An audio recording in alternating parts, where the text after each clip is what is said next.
The man they called Bear sat on the worn vinyl bench of the roadside diner, a universe of chrome and cracked leather contained in one formidable frame. He wasn't a man who moved quickly. He moved with the deliberate weight of a tectonic plate, shifting continents with a sigh. His coffee was black, bitter, and hot, just like the memories he kept locked behind eyes the color of a stormy sky. He was watching his son, Cody, who was a miniature sunbeam of a boy, all of 8 years old, currently mesmerized by a fat bumblebee bumping against the diner's plate glass window. Cody's laughter was a sound so pure it could have polished the grime from the world. For Bear, it was the only sound that mattered. Outside, the world was a blur of midday traffic and indifference. A world that had once taken everything from Bear, and had, in a miracle he still didn't understand, given him Cody. He guarded the boy not like a dragon hoarding gold, but like a mountain shielding a single perfect flower from the wind. His past was a ghost that sat beside him, a permanent, unseen guest at every table. It was the reason his knuckles were scarred, the reason his tattoos were a roadmap of pain and brotherhood, and the reason he saw threats where others saw only shadows. The bee, having exhausted its efforts, buzzed away. Cody, his momentary fascination broken, turned back to his father. His face was smeared with chocolate from the slice of pie he'd demolished. He grinned, a gap-toothed solar flare of joy. Bear felt the corner of his own mouth lift in a rare, genuine smile. It was a fragile thing, that smile. It didn't feel like it belonged to him anymore. "Can I go see the bike again, Dad?" Cody asked, his voice full of the earnest pleading only an 8-year-old can truly muster. Bear considered it. The diner was set back from the road, a gravel lot separating it from the asphalt. His motorcycle, a hulking beast of polished chrome and dark steel, was parked right by the door. It was his pride, his therapy, his transport. For Cody, it was a jungle gym and a spaceship. "Stay in the lot, son. Don't go near the road," Bear said, his voice a low rumble. It was a command, but softened with an affection that was unmistakable. I know," Cody said, already sliding out of the booth. He was a good kid. He listened. But he was still a kid, a creature of impulse and wonder.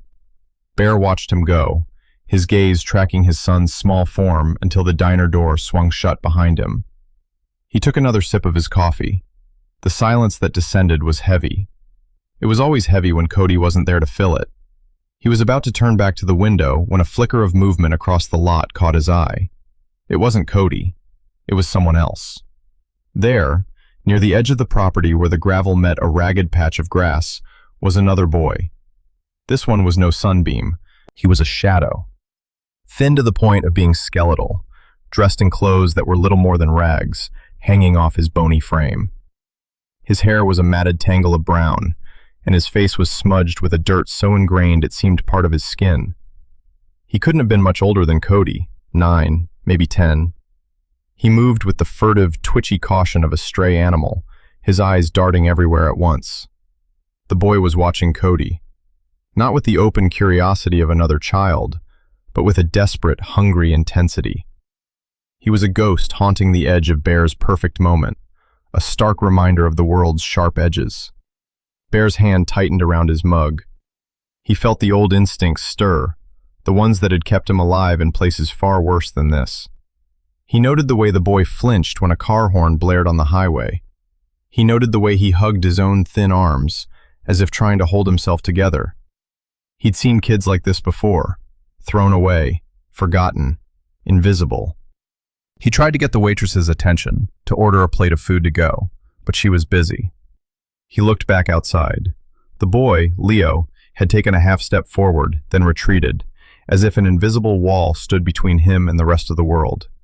Cody, meanwhile, was happily tracing the flame decals on the motorcycle's gas tank with a chubby finger. He was humming to himself, lost in his own world. He hadn't even noticed the other boy. He was safe in the bubble of his father's protection, a bubble so complete he didn't even know he was in it. Then it happened. A car. A dark sedan, nondescript and clean, that had been parked across the street suddenly roared to life. It wasn't the sound of an engine starting, it was the sound of an engine being assaulted. The tires screeched as it peeled away from the curb, not pulling into traffic, but aiming directly for the diner's parking lot.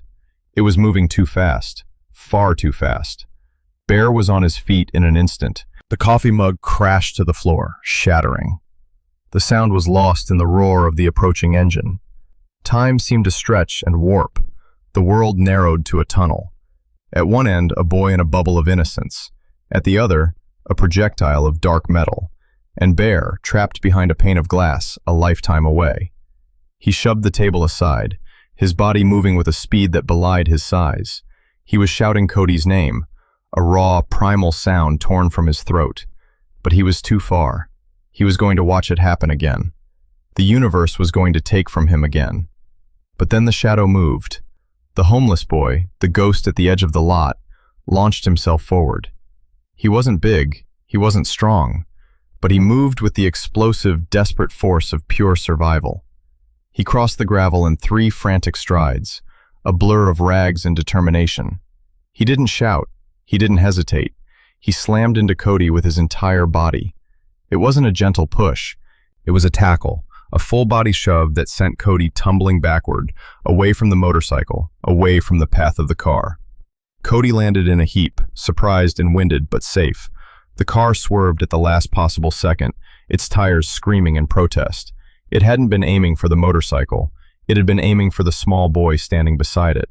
The glancing blow that was meant for Cody caught the other boy instead. The car's fender clipped his leg, sending him spinning like a discarded toy. He hit the gravel hard, a small, crumpled heap. The sedan didn't stop. It didn't slow down. It fishtailed back onto the highway and accelerated, disappearing into the flow of traffic as if it had never been there. For a heartbeat, the world was silent again. The only sounds were the distant hum of traffic and the frantic beating of Bear's own heart. He burst through the diner door, his mind a white-hot panic. Cody! His son was already scrambling to his feet, crying more from shock than injury. Dad, that boy pushed me. Bear scooped Cody into his arms, crushing him in a hug, his hands running over his son's body, checking for injuries, for anything wrong.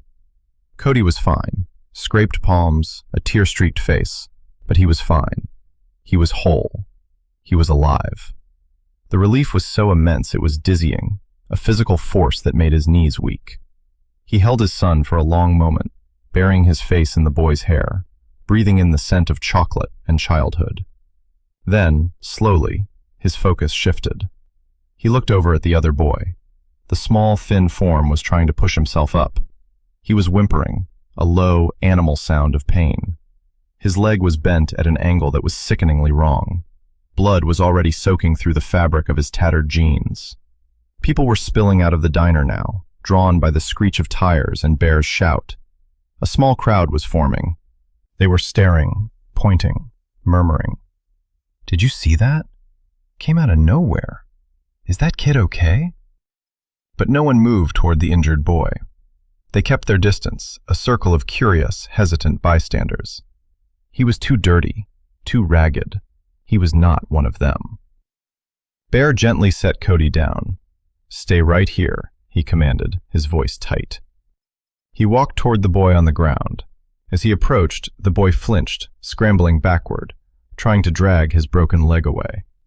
His eyes were wide with a terror that had nothing to do with the car. It was an old, familiar terror, the fear of a large man approaching, the fear of a raised hand. Easy, son, Bear said, his voice dropping low, trying to soothe. He held up his hands, palms open, a gesture of peace. I'm not going to hurt you. You're hurt. You need help. The boy shook his head, his face pale with pain and fear. No, no doctors. Please. His voice was a fragile whisper, thin as ice. Bear stopped. He saw the panic in the boy's eyes, and he recognized it. It was the look of a cornered animal. This was not a child who trusted help. This was a child who had learned that help was just another word for hurt. Okay, Bear said softly. No doctors, not yet. He knelt down, moving with a slowness that cost him a great deal of effort. The urgency to get the boy medical attention was a scream in his mind, but the look in the boy's eyes was a louder scream. He was now close enough to see the details he'd missed from the diner window. An old, faded bruise bloomed on the boy's cheekbone, a sickly yellow-green. A thin white scar cut through one eyebrow. These were not the marks of a playground scuffle. "You saved my son's life," Bear said, his voice thick with an emotion he couldn't name. It was gratitude, but it was tangled with a terrible, rising anger.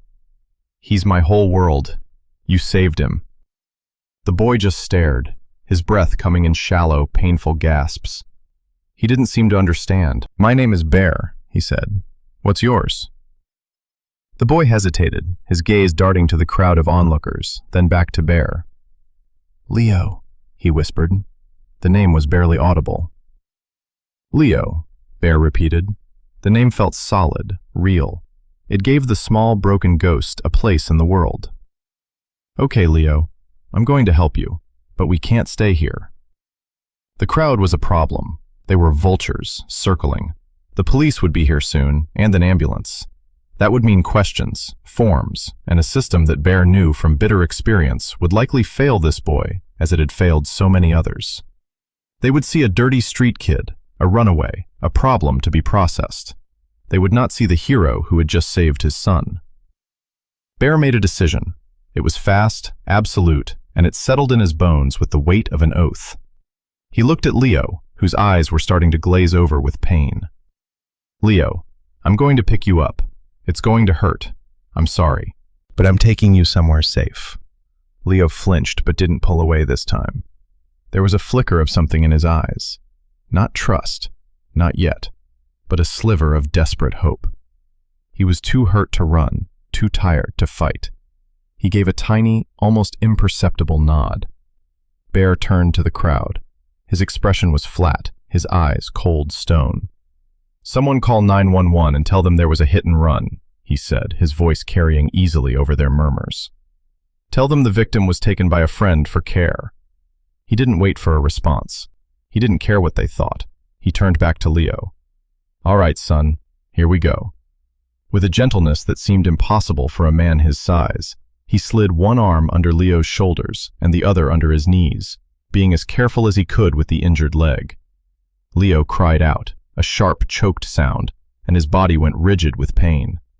"I know. I'm sorry. It's almost over," Bear murmured, his voice a low rumble against the boy's ear. He stood, holding the impossibly light child against his chest. Leo weighed nothing. A bundle of twigs and sharp bones. The fury in Bear's chest grew, a cold, hard knot. Someone had done this to this boy. The dirt, the scars, the starvation. The car hadn't been an accident. It had been an attack. And this child, this broken, forgotten child, had thrown himself in front of it to save a stranger. He carried Leo back toward the diner, his son Cody trotting at his heels, his small face a mask of confusion and concern. The crowd parted before Bear like water before the prow of a ship.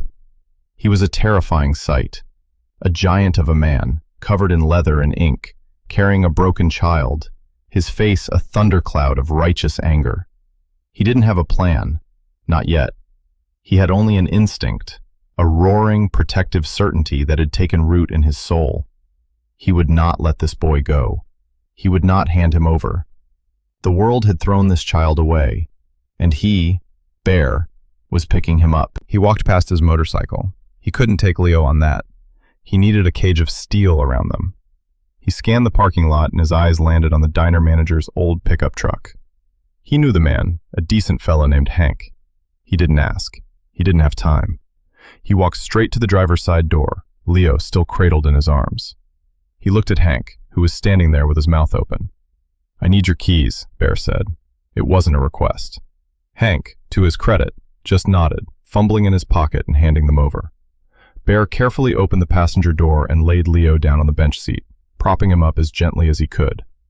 Leo's eyes were closed now, his face a waxy, pale sheet. Bear's heart hammered against his ribs. He had to get him help, but it had to be the right kind of help. He put Cody in the middle, buckling him in. "Stay with him, Cody. Talk to him. Keep him awake." Cody, his own fear forgotten, nodded solemnly. He put a small, clean hand on Leo's grimy arm. "It's okay," he whispered. "My dad's here. He fixes everything." Bear got behind the wheel. The engine turned over with a cough and a rumble. As he pulled out of the parking lot, he glanced in the rearview mirror. He saw the crowd, the shattered coffee mug, the dark stain on the gravel where Leo had fallen. It was a crime scene. But the crime, he was beginning to suspect, had started long before that dark sedan had jumped the curb. The first step was to get Leo out of sight. The second was to get him medical care he could trust. He had a brother in the club, a man they called Stitch, a former army medic who had seen and fixed far worse. He lived 20 minutes away. He drove, his knuckles white on the steering wheel.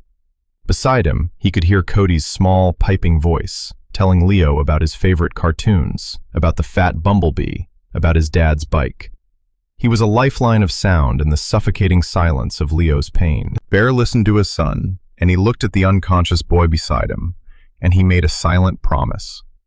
It was a promise to the boy, to himself, and to the ghost of the child he'd lost so long ago. "I've got you," he thought. "Whoever did this, whoever hurt you, whoever left you to starve, they made a mistake today. They didn't just try to harm a child. They brought the storm to my door. And now, they're going to have to answer to the thunder." Stitch's house was a small, unassuming bungalow in a quiet suburban neighborhood. The only thing that hinted at the owner's identity was the gleaming Harley in the garage, visible through the open door. Bear pulled the pickup into the driveway and killed the engine. He was out of the truck before it had fully stopped rocking. He scooped Leo back into his arms. The boy was limp, his breathing shallow. Panic, cold and sharp, pricked at the edges of Bear's control. He didn't bother knocking. He kicked the front door open. "Stitch!" he bellowed. A man emerged from a back room, wiping grease from his hands with a rag. He was smaller than Bear, wiry and coiled like a spring, with a network of faint scars on his forearms. He took one look at the child in Bear's arms, and his entire demeanor shifted. The casual grease monkey vanished, replaced by a man of sharp, focused intensity. "Kitchen table, now," Stitch commanded, already moving, his voice crisp and professional. "Tell me what happened." "Hit by a car, maybe 20 minutes ago. Lost consciousness a few minutes back," Bear said, laying Leo gently on the sturdy oak table as Stitch cleared it with a sweep of his arm. "His left leg is broken, badly." Stitch was already at work, his hands moving with practiced efficiency. He produced a pair of shears from a cabinet and began cutting away the filthy denim of Leo's jeans. Bear stood back, giving him space, his fists clenching and unclenching at his sides. Cody stood in the doorway, his small face pale, watching with wide, fearful eyes. "Cody, go to the living room," Bear said, his voice softer than he felt. "Turn on the TV." Cody hesitated, his gaze fixed on Leo. "Is he going to be okay?" "Stitch is the best," Bear said, forcing a confidence he didn't entirely feel. "Now go." Cody obeyed, disappearing into the other room. Bear turned his attention back to the table. Stitch had exposed the leg. It was worse than Bear had thought. A compound fracture. The sharp, white end of a bone was pushing against the skin. The flesh around it was a mangled mess of blood and gravel. "This needs a hospital, Bear," Stitch said, his voice grim. "He needs surgery, pins, the whole 9 yards." "He's terrified of doctors," Bear said, his voice low. "He begged me not to take him." Stitch paused, looking up from the wound. He looked at Leo's face, at the old bruises, the scar. He saw what Bear had seen. "Okay," he said slowly. "Okay. I can stabilize it. Clean it. Give him something for the pain and the infection. But Bear, he can't stay here. This is beyond a field dressing." "I know," Bear said. "Just buy me some time. I need to understand what's going on." Stitch nodded. "I'll do what I can." He moved to a large military-style footlocker in the corner of the room and began pulling out supplies. Sterile dressings, antiseptic solution, splints, syringes. He was in his element. This was a language of trauma he understood. While Stitch worked, Bear took out his phone. He had one call to make. He scrolled to a name listed only as Forge and pressed the button. It rang once. "Yeah?" a gruff voice answered. "Forge, it's Bear." "I hear you." There was no preamble, no small talk. That wasn't their way. "I have a situation," Bear said, his eyes fixed on Leo's still form. I have a cub. He's hurt. Badly. There was a moment of silence on the other end of the line. Bear could picture Forge, the president of the Grizzly Mountain Charter, a man forged from iron and loyalty. He would be sitting in the clubhouse, the scent of leather and old beer in the air. He would be listening with his entire being. A cub? Forge's voice was different now. The gruffness was gone, replaced by a deadly seriousness. In their world, that word meant something specific. A child, an innocent, under their protection. Yeah, Bear said. He's maybe 9 or 10, starved, beaten. Someone tried to run him down today. They hit him, but not before he pushed Cody out of the way. The silence on the other end was now heavy, dangerous. Cody's okay? He's fine, shaken up but fine, thanks to this kid.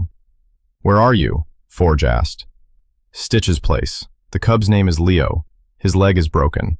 Stitch is stabilizing, but he needs a surgeon. We'll handle it, Forge said. The words were a vow. We have a brother in the Valley chapter whose sister-in-law is a pediatric orthopedic surgeon at St. Jude's. She's solid. She owes us a favor. We'll call her. We'll set it up. No questions asked. Relief washed over Bear, so potent it almost buckled his knees. This was the power of the club. Not the fists, not the reputation. It was the network, the family, the ability to make one phone call and move mountains. There's more, Bear said. I don't have the whole story, but this kid, he's been on the street. He's got old injuries. This wasn't random. I think whoever hit him was aiming for him. Who? The word was a piece of chipped flint. I don't know yet, Bear admitted. That's why I need time. I need the brothers.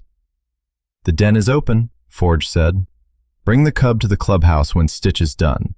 I'm making the call now. The river starts flowing in 5. The line went dead. Bear didn't need any other confirmation. The river starts flowing. It was their code. It meant the call was going out. To every member of the chapter, drop what you're doing. A brother needs you. A cub is in danger. It was the most sacred call to arms they had. He looked back at Stitch, who was carefully cleaning the wound. Leo stirred on the table, moaning softly. He's coming around, Stitch said. He had an IV line prepped. This is going to hurt. Hold him down.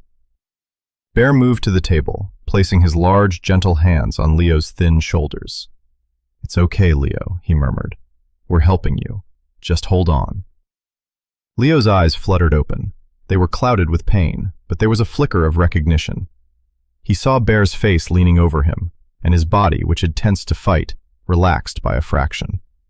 He was still terrified, but he wasn't alone.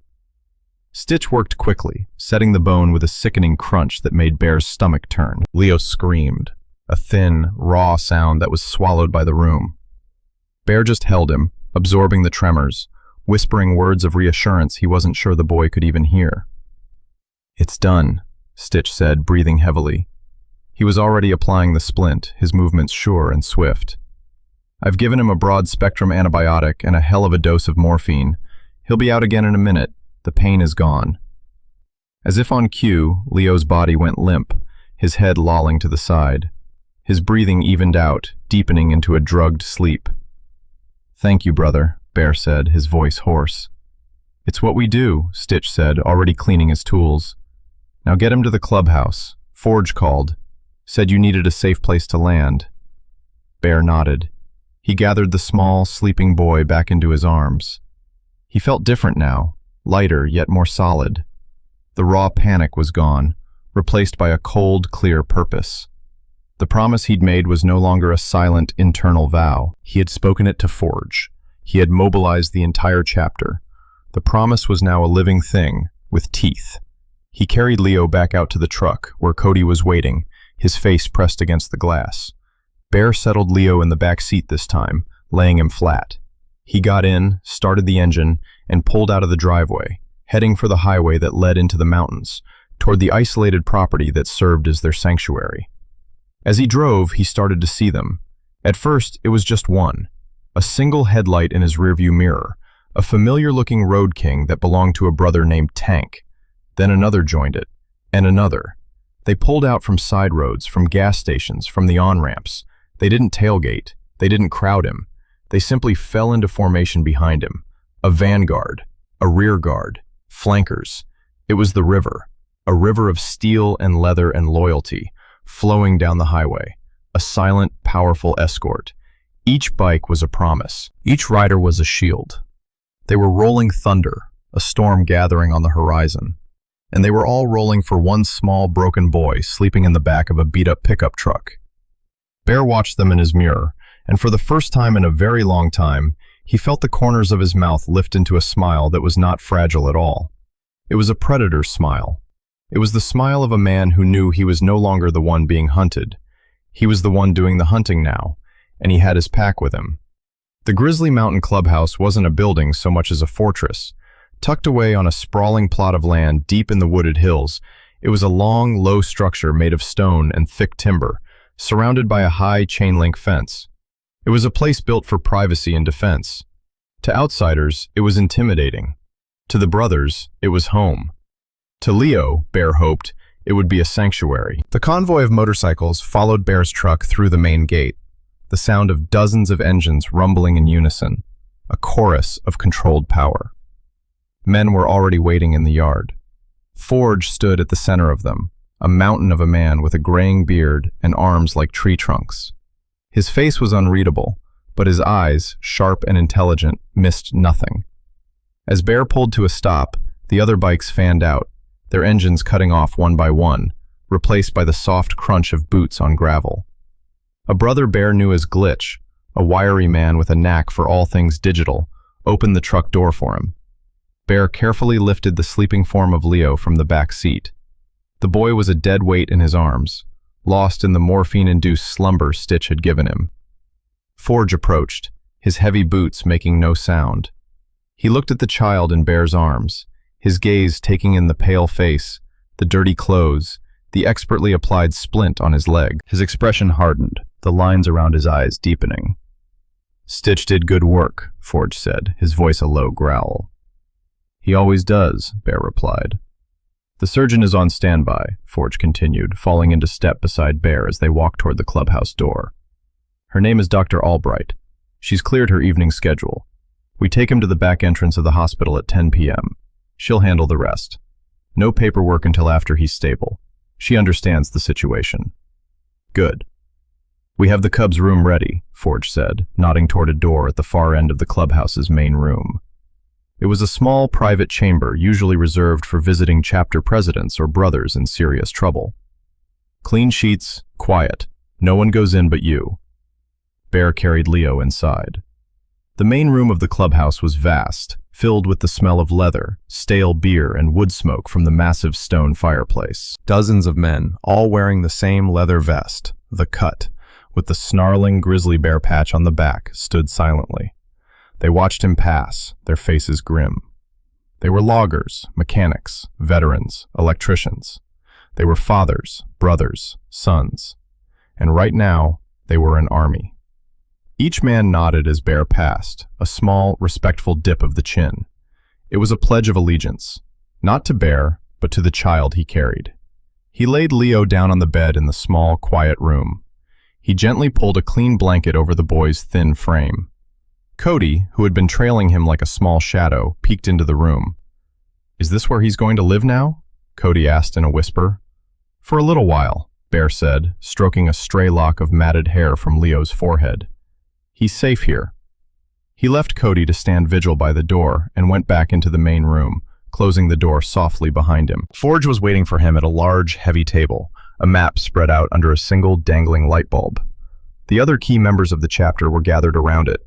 Glitch, the tech expert, Docket, a former paralegal with a mind like a steel trap for legal loopholes, and Tank, the club's enforcer, a man whose silence was more intimidating than any threat. "Talk to me, Bear," Forge said, his voice all business. "Everything you know, everything you suspect." Bear took a deep breath. He started from the beginning. The boy appearing at the edge of the lot, his appearance, the old scars, the fear, the car, the deliberate nature of the attack, the way the driver swerved at the last second, clearly aiming for Cody to make the hit on Leo look like a tragic accident. Leo's terrified plea, "No doctors." "He's been hurt by the system before," Docket murmured, tracing a line on the map with his finger, or by someone posing as a helper, a doctor, a social worker. The car was a dark sedan, Bear continued. Clean. No plates that I could see, but I wasn't looking. It was fast, professional. Glitch, Forge said, turning to the tech whiz. The diner. It's on Highway 17. Are there traffic cams? Security cameras on any of the businesses nearby? Glitch was already tapping away on a ruggedized laptop he'd set up on the table. Pulling up the municipal grid now. Highway 17 is a blind spot for traffic cams for about 3 miles in either direction of that diner. Deliberate, from the old days, to avoid speed traps. But there's a gas station a quarter-mile east, and a liquor store with a new high-def system about a half-mile west. If the sedan passed either of them, I'll get a partial plate, make, and model. Do it, Forge ordered. I want a face. I want a name. Glitch nodded, his fingers flying across the keyboard. What about the boy? Dockett asked, his focus sharp. Leo. Did he say anything else? About who he is? Where he's from? Bear shook his head. He was in too much pain. He gave me his name. That's it. He's terrified. I didn't want to push him. You were right not to, Forge said. The boy's trust is our most important asset right now. We don't get the truth by breaking him further. He looked at Bear. You connected with him. You're his anchor. When he wakes up, you need to be there. You need to be the one he talks to. I will be, Bear said, the words a solid weight in his chest. This feels like a ghost, Tank rumbled, speaking for the first time. His voice was like gravel rolling downhill. Someone trying to erase a witness. A witness to what? Dockett mused. What could a 9-year-old boy have seen that's worth a hit and run in broad daylight? The question hung in the air, heavy and dark. They were all thinking the same thing. The state of the boy, the starvation, the old injuries, was the answer. He wasn't just a witness to a crime. He was the victim of it. The person who did this, Bear said, his voice dangerously quiet, is the person he was running from.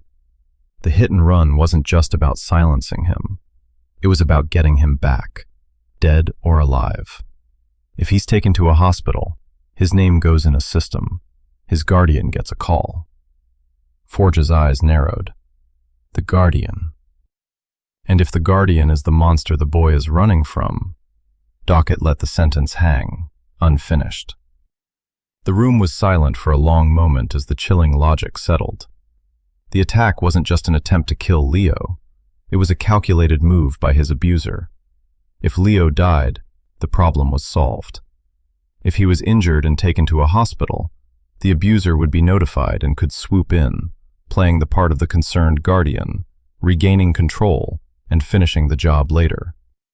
It was a win-win for the monster. We're operating blind, Forge said, his fist clenching on the table. We need to know who this guardian is. We need a name. I've got something, Glitch said suddenly, his eyes glued to his screen. The men all turned to him. Gas station camera. It's grainy, but I got a partial plate. First 3 letters.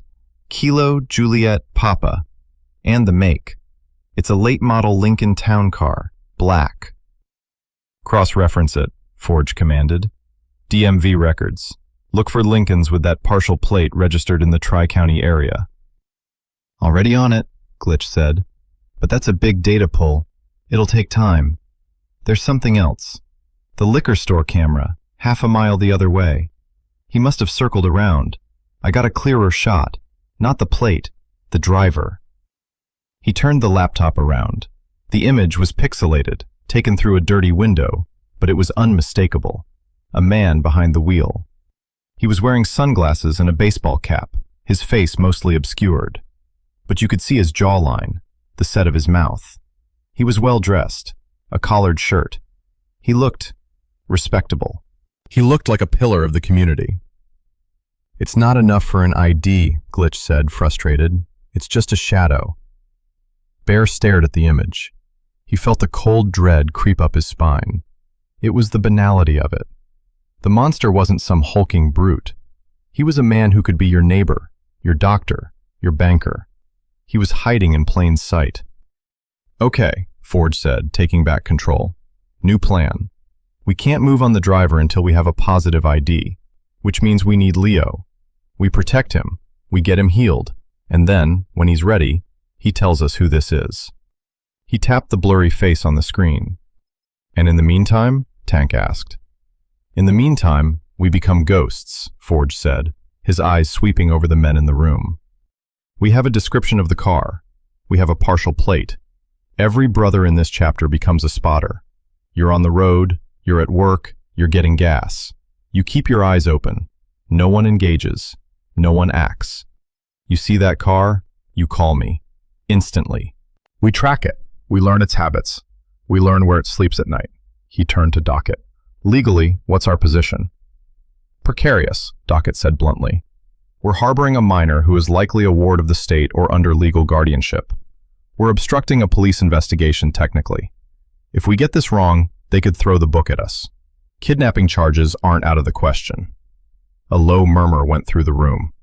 "But," Docket continued, holding up a hand, "if we can prove the child was in immediate, life-threatening danger and that the legal guardian is the source of that danger, we can argue necessity. It's a defense.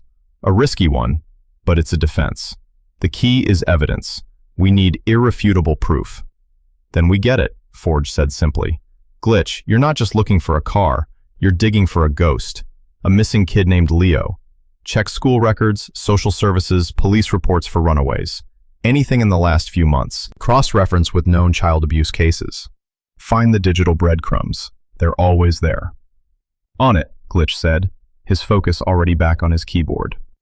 Forge looked around the table, his gaze locking with each man.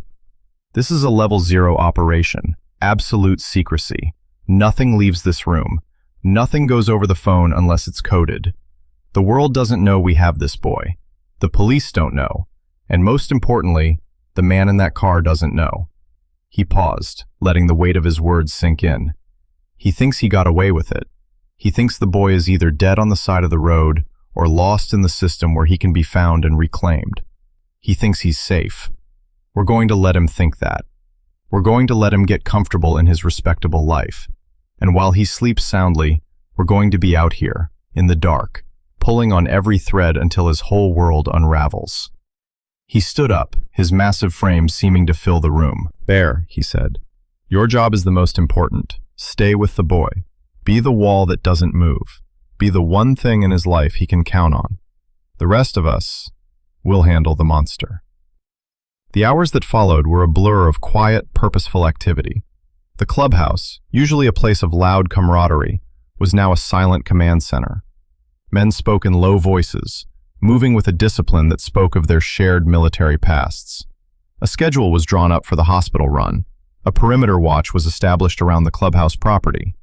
Brothers with contacts in law enforcement were quietly put on alert, told only to listen for any chatter about a hit and run on Highway 17.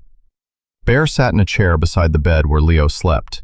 He watched the boy's chest rise and fall with each steady breath. The morphine had erased the lines of pain from his face, leaving him looking younger, more vulnerable. In sleep, he looked like any other 9-year-old boy. He looked like he should have been tucked into a bed with superhero sheets, not a cot in a biker clubhouse. Bear's own son, Cody, had fallen asleep in a large armchair in the corner of the room, exhausted by the day's events.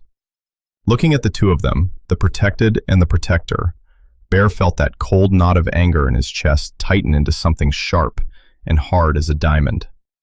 He thought about the man in the Lincoln, the respectable man, the man who had cultivated a life of trust and admiration while, in the shadows, he had starved and beaten a child who was his to protect. The hypocrisy of it was a poison. He knew men like that. They were cowards. They preyed on the weak because they were terrified of the strong. Their power was built on a foundation of lies, and their greatest fear was the truth. Leo was the truth. And now, that truth was being guarded by 30 men on motorcycles, every one of them a promise of impending violence, held in check only by the cold, calculating strategy of their president. The monster had no idea what he had awakened. He had thrown a stone at a giant, and the giant had just opened its eyes. At 10 o'clock, the time came. Bear once again gathered the sleeping boy into his arms. He, Forge, and Tank loaded into an unmarked black van. There were no motorcycles this time. They moved in silence, a shadow slipping through the night. They arrived at the hospital's rear loading dock, as instructed. A single door was propped open, spilling a wedge of sterile white light into the darkness. A woman in blue scrubs was waiting. She was in her 40s, with a kind, no-nonsense face. This was Dr. Albright. She didn't ask their names. She didn't ask for insurance cards. She just looked at the small boy in Bear's arms. "Bring him in," she said, her voice calm and professional. "I have an OR prepped and my best team waiting. We'll take good care of him." Handing Leo over to her was one of the hardest things Bear had ever done. It felt like a betrayal of his promise to the boy, who had begged him to avoid this very place.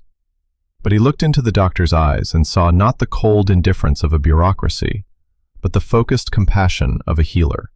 He saw an ally. "He's scared of doctors," Bear said, his voice rough. "I understand," she replied softly. "By the time he wakes up, the worst will be over. I'll be there.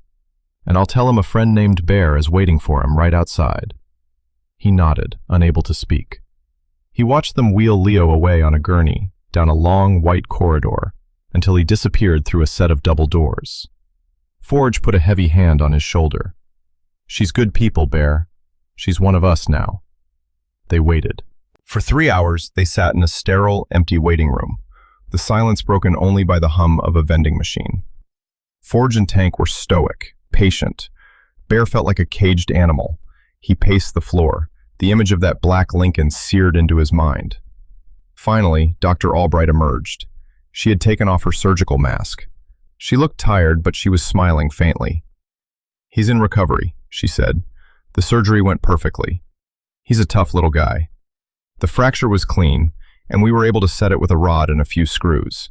He'll be in a cast for a while, but he'll make a full recovery. No permanent damage." Bear felt the tension drain out of him in a rush. "Thank you," he said, the words inadequate. "There's something else," she said, her expression turning serious. "While he was under, I did a full examination, as I'm required to do.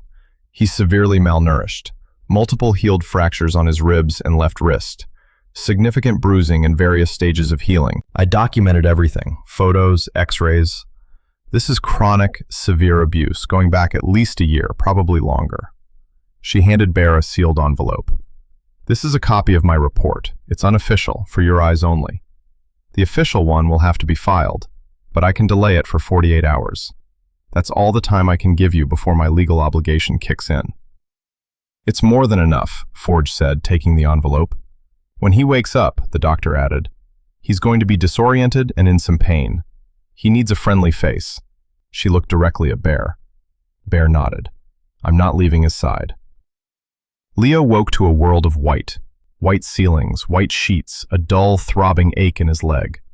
The familiar terror seized him, cold and absolute. A hospital. They had taken him to a hospital.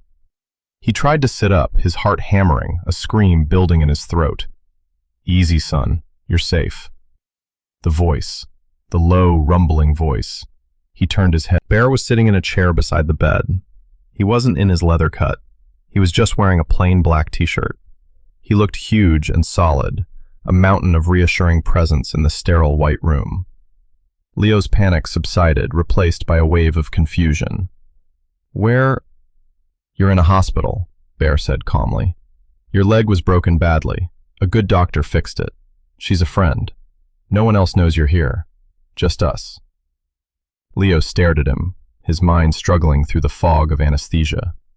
He remembered the car. He remembered pushing Cody. He remembered the blinding pain. And he remembered this man picking him up. "You saved my son's life, Leo," Bear said again, his voice soft.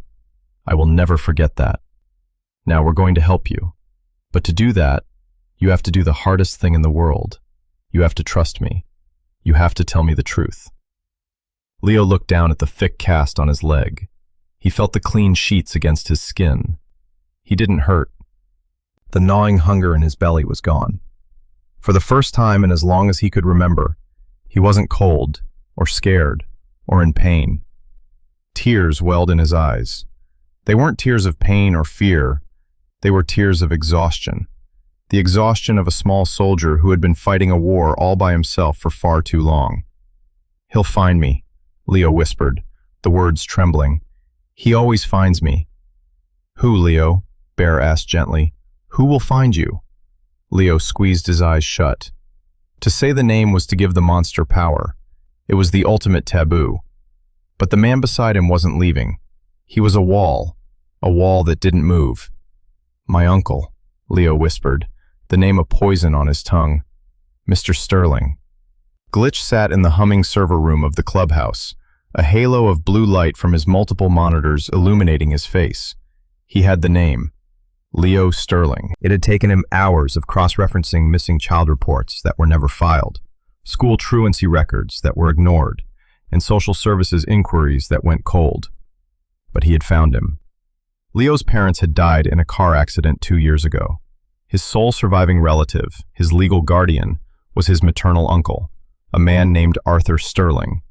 Glitch pulled up the man's file, and his blood ran cold. Arthur Sterling was not just a respectable man.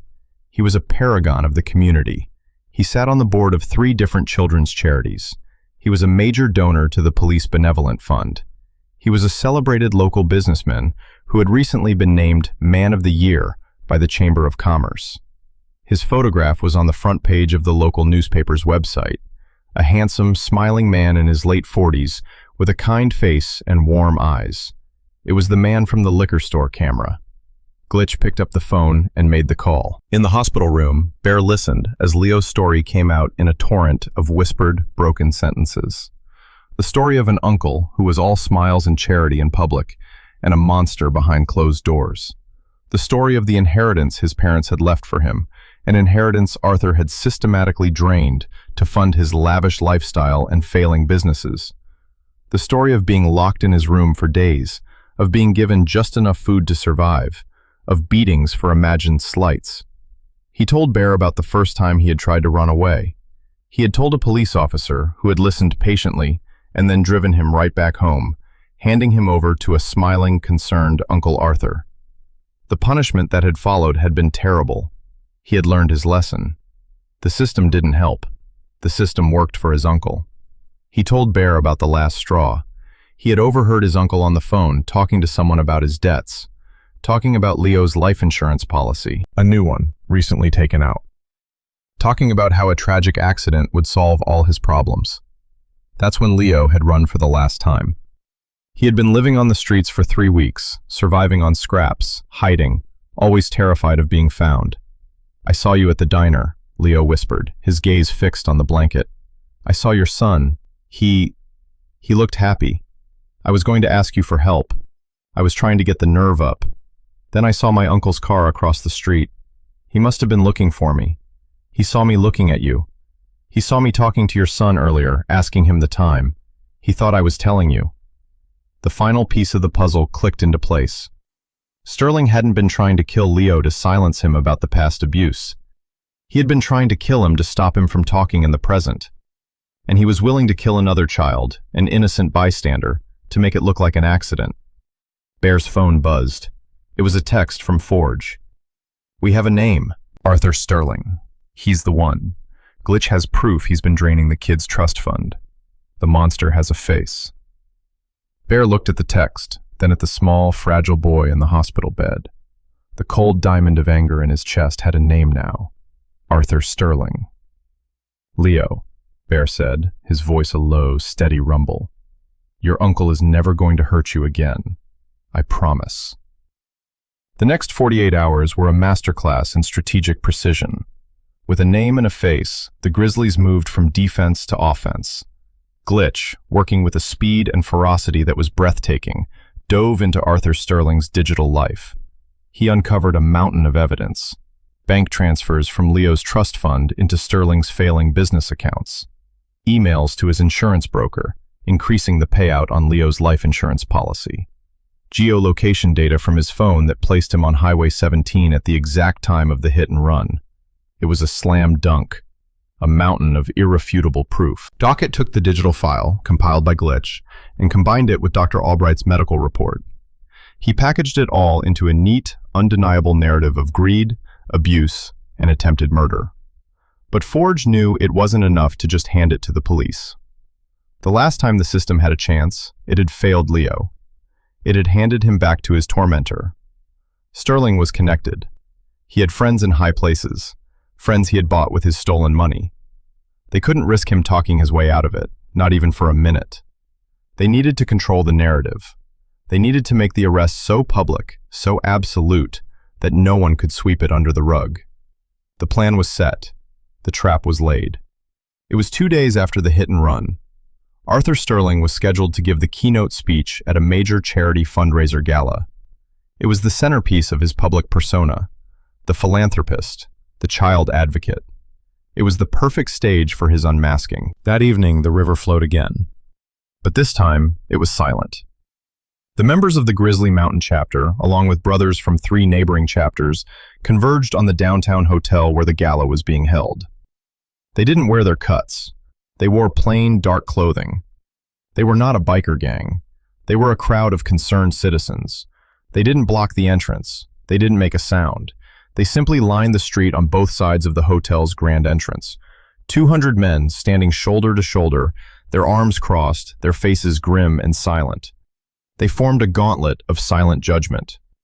When the city's elite began to arrive in their expensive cars, they were forced to walk through this silent, intimidating corridor of men. The message was clear, unspoken, and terrifying. Something was wrong. The foundation of their comfortable world was cracking. Inside the hotel, Forge and Dockett had arranged a meeting with the chief of police and the district attorney. They had used their back-channel contacts to force the meeting, making it clear it was a matter of public safety. In a small conference room, away from the glitter of the ballroom, Dockett laid out the evidence, the financial records, the medical reports, the phone data, the sworn affidavit from Dr. Albright. The police chief, a man who had shaken Arthur Sterling's hand a dozen times at events just like this one, went pale. The DA's face was grim. "This is explosive," the DA said, looking at the file. "It's the truth," Forge said, his voice flat. "And the man who did this is about to get up on a stage and talk about protecting children. You need to arrest him, now, before he makes a mockery of every person in that room." "We can't just walk into a gala," the chief began. "Outside this hotel," Forge interrupted, his voice dropping to a dangerous low, "are 200 men who know what he did. They are fathers, uncles, and grandfathers. They are holding on to their restraint by a thread, out of respect for the process. My process. If you do not act, I can no longer guarantee their silence. This story will break, with or without you. And it will be the story of how the police department let a child-abusing monster give a speech at a charity gala because it was inconvenient to arrest him. It was blackmail, pure and simple. And it worked." The chief nodded, his jaw tight. He spoke into his radio, his voice clipped. "I need a plainclothes unit at the main ballroom, east entrance, on my authority."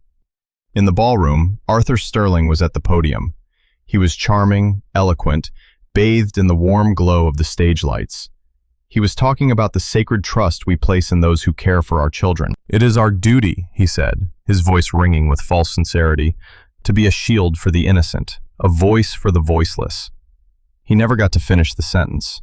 2 uniformed officers and 2 plainclothes detectives entered the ballroom. They didn't run. They walked, calmly and deliberately, toward the stage.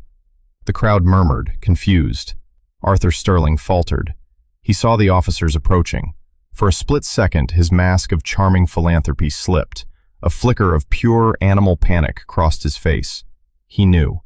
He tried to recover, to smile, to ask what was going on. But it was too late. The detectives were on the stage with him. One of them leaned into the microphone. His voice was loud and clear, echoing through the silent, cavernous room. "Arthur Sterling, you are under arrest for the attempted murder of Leo Sterling, for aggravated assault, for child endangerment, and for felony financial fraud." A collective gasp went through the crowd. The sound was like the wind being sucked out of the room. Cameras flashed. Cell phones were raised, recording the unbelievable scene. Sterling's face crumpled. The charm evaporated, revealing the sniveling, terrified coward beneath. This is a mistake, a misunderstanding. I am his uncle, his guardian. That boy is a liar. He belongs to me. That final, fatal mistake. He belongs to me. The words, spoken in a panicked shriek, revealed the truth of his soul. Not a guardian, an owner. The detectives cuffed him, his hands behind his back.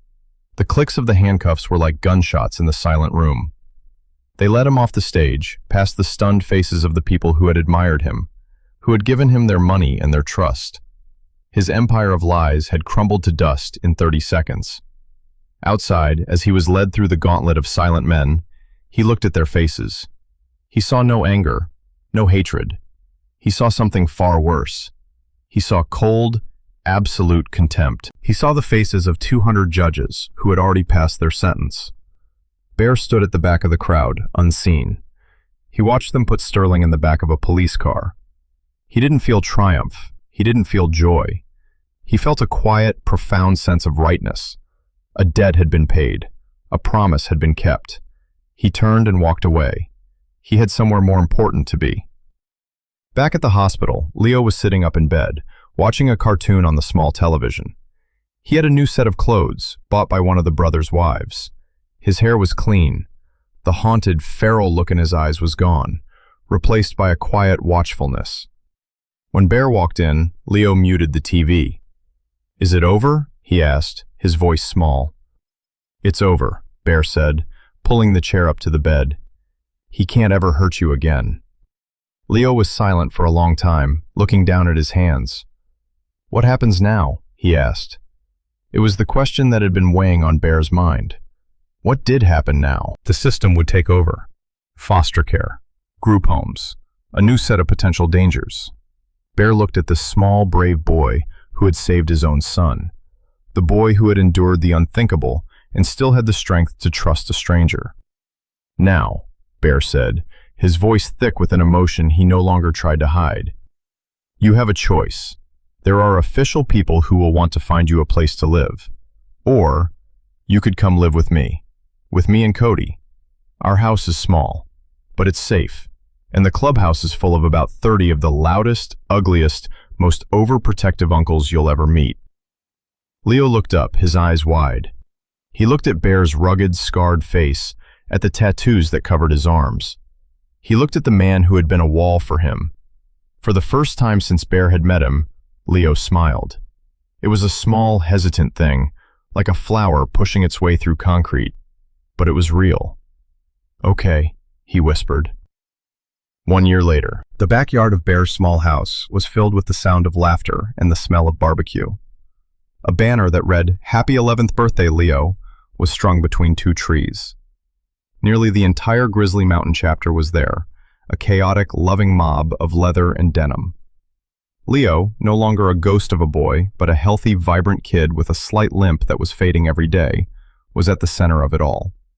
He was laughing, a full-throated, joyful sound, as Tank, the massive enforcer, theatrically failed to hit a piñata. Cody was right beside him, cheering him on. Bear stood by the grill, a spatula in his hand, watching the scene.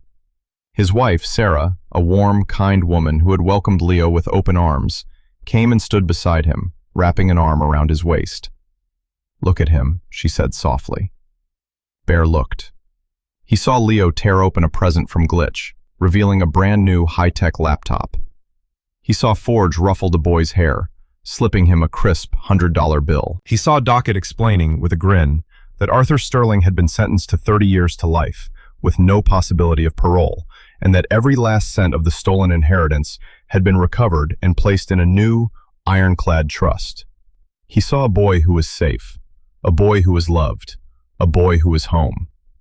Later that evening, after the party had wound down, Bear found Leo sitting on the front porch, looking at the stars. Bear's motorcycle, the one that had been the catalyst for everything, was parked in the driveway, gleaming under the porch light. Bear sat down beside him. They sat in comfortable silence for a while. "Thank you," Leo said suddenly, not looking at him, "for everything." "Leo," Bear said, his voice a low rumble, "you saved Cody. You saved my world. I'm the one who should be thanking you. We're family now. That's what family does." Leo finally turned to look at him. The smile he gave this time was not small or hesitant. It was bright and full of a light that had been missing for far too long. "Yeah," he said. "It's what we do." Bear put a heavy arm around the boy's shoulders, pulling him close. He looked out at the quiet street, then up at the endless, starry sky. The ghost of his past was still there, a quiet sadness that would never fully leave. But it wasn't alone anymore. It was joined by the fierce, brilliant light of two suns. One he had been given by a miracle, and one who had walked out of the shadows and saved them all. The world was still full of sharp edges and hidden monsters, but he had learned that it was also full of unexpected heroes, quiet courage, and the unbreakable strength of a promise kept. And for a man like Bear, that was more than enough. It was everything.